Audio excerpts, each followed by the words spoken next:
This is the Lone Crater YouTube. We hope this video helps. You'll start by ensuring the image file and your HTML live in predictable places. Put the image in a folder like /images and reference it with a relative path. This avoids broken links when moving the project.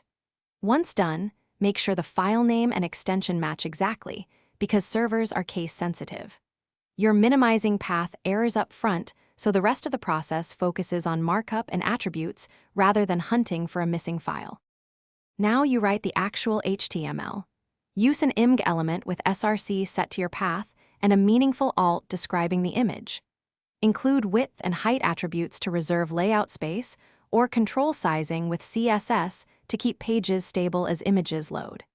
If you need responsiveness, add src set and sizes to serve appropriate resolutions. This improves performance on different screens. Keep alt short but descriptive, because it helps. Finish by testing in a browser. Reload the page and inspect the img element to confirm the src resolved and the image rendered. If you see a broken icon, open DevTools and look at the Network tab for 404 or CORS messages. Those tell you whether the path or server policy is the issue. Make sure file permissions and MIME type are correct on the server. If things go wrong, double-check the path, file name case, and whether the server allows direct image requests.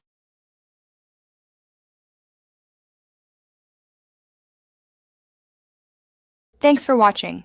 Consider subscribing if we helped you.